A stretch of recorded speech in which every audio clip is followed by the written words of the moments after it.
So in the past 2 days, there's been news about Ken Ofori on the internet, and it's related to his detention after he was arrested in his luxurious apartment, which some people have said that where he lived was the same place Kamala Harris, who vied for the position as a president in the United States, lived. That same apartment, that is where Ken Ofori is living right now.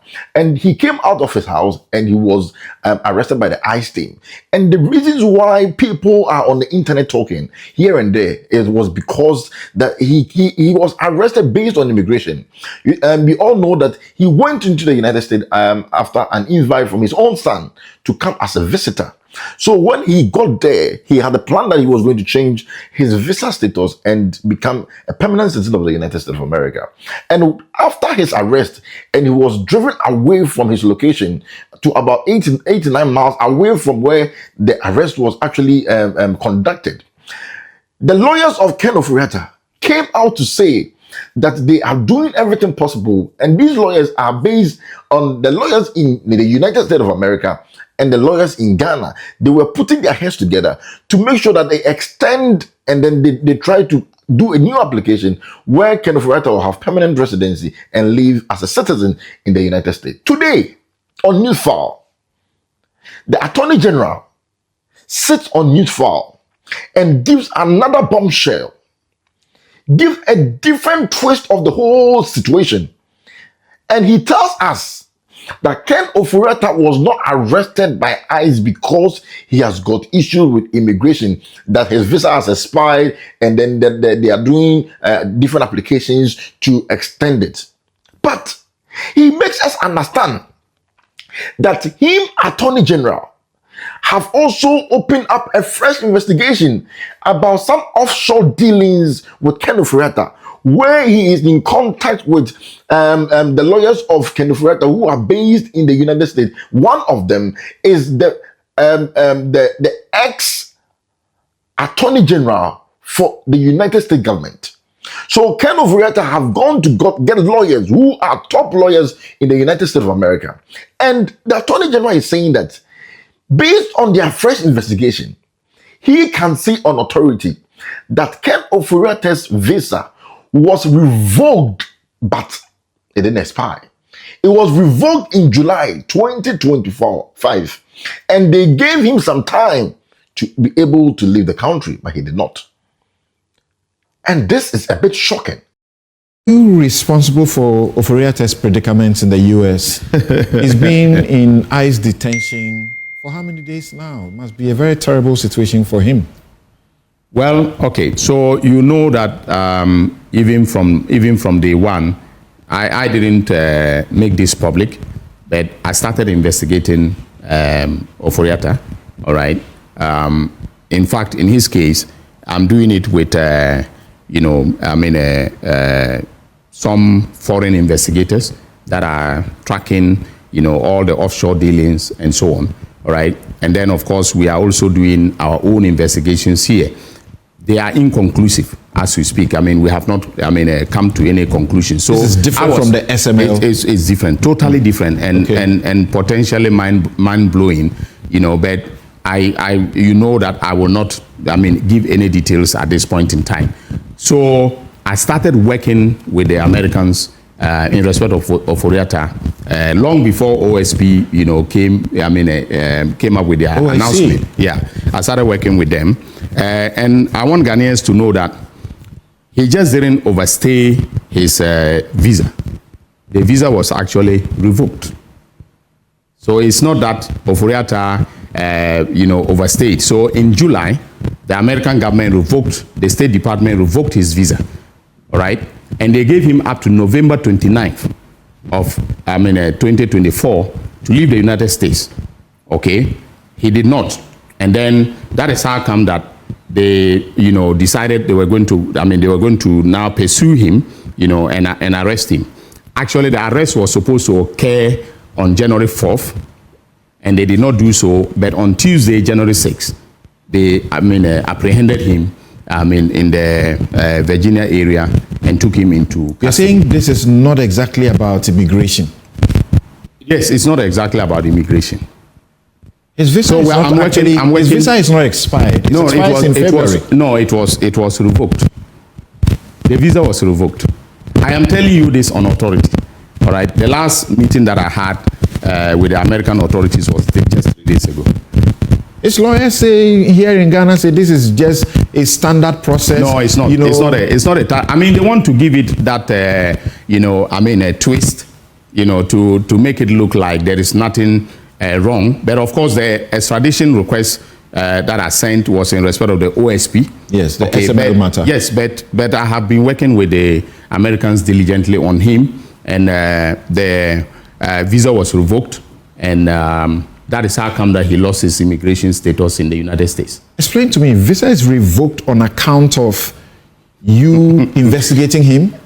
Something I wouldn't want to give any details, because we speak with in confidence with the Americans, but this is something that I can publicly confirm that a visa was revoked. So in respect of his extradition, are your lawyers in America to assist the state as the Department of Justice? As we understand, there's supposed to be some 2 lawyers from your place, 2 lawyers from the OSP or so, to go and help the Americans who prosecute the case in the American courts. Normally, we don't send our lawyers. We don't send our lawyers. We are represented because we make the request to the American authorities. So just like here, when they make a request, my office, mostly led by, my deputy, Justice Srimsai, goes to court. My lawyers go to court, and they represent the interests of the United States of America. That's right. And they do all the arguments, and then when, they persuade the judge grants the extradition request, and then, we extradite the person. It is going to be the same. So you see, when I said that Mr. Ken Ofori had hired top lawyers in America to argue his case for him, and that is not going to be an easy battle trying to bring him home. People thought that I was going to the United States to face his lawyers there, and I was afraid. I'm not afraid. Paul Adomochuri did a show here where he said a Stanford lawyer, and you are afraid of lawyers in America. I'm not afraid of them. He's not the only one who was unhappy. No, but nobody ought to be unhappy, because John Ashcroft, the former attorney, general of the United States of America, all right, called me and said he was the one representing, Ken Ofori in the matter. But his concerns, that the reason he called me was for me to assure him that when Ken is returned to Ghana, all right, he will get a fair trial. And I assured him of the fact that under this government, and in accordance with Article 19 of the Constitution, his right to a fair trial is guaranteed. No one is going to, Ken Ofori is not he's not the person that will come here and we're going to treat him very shabbily and so on and so forth. He will be accorded due process of law. His fair trial rights will be guaranteed and so on. So I talked with John Ashcroft, but at the time, I could not, including the lawyer, the lawyer who granted the interview. That's right. So there were 3 of them, 3 lawyers who spoke to me via, a Zoom on that day when they were expressing concerns. Okay. So at that point in time, it was confidential. I could not mention John Ashcroft as his lawyer. All right. But I was simply saying that when you take the fact that he has these top lawyers coming to court in America to defend him, it is not going to be a day's work to bring him home. That's because he will appear before in this current matter. He will appear before an immigration judge.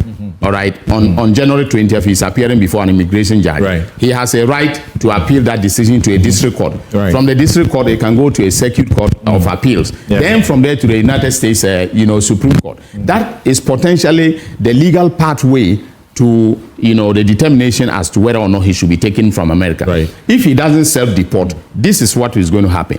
In the extradition case, again, a district court will hear the proceedings and make a determination as to whether to extradite him.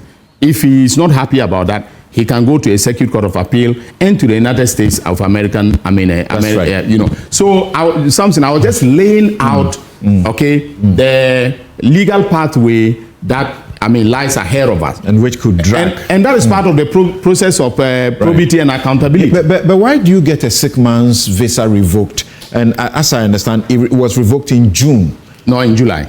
In June or July? July, I think. Rather. Yeah. It was July. Well, he's sick. He's not well. That's what we are told. He needs to recuperate from treatment. Do you and so recuperate only in America? You can recuperate here. There are people here with prostate cancer who are treating themselves. We have a lot of... Why would an ex-finance minister put himself in that situation? Why would the lawyers of Ken Ofori come to give us a different version of the coin? Why are we doing this to ourselves? If the visa has been revoked, why don't you come home? If you've got prostate cancer, we have got surgeons who can look after their medication here and there that can take care of. You have called this Ghana as your home, where you say you are building hospitals, you are building doctors, you are building careers. So why would you now go and stay in America in the name of trying to get yourself treated when you know you can come home? And then these same doctors that you want everybody's child to go to can also take care of you. And this is very shocking. So the lies on the internet is too much.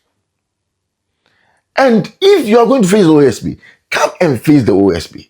But this is now, OSB has opened its own thing, and the Attorney General has also opened a fresh case where he's even on teams with your lawyers both in the United States of America and in Ghana. Charlie, interesting days ahead. A bear the rough. I say, make sure you look down there and subscribe. Let me know what you think in the comment section. Should Ken Ofori's extradition be how do I put it? Should we expedite it so that he can come home? Because Charlie, I'm going to there. It's not going to help you. I'm out.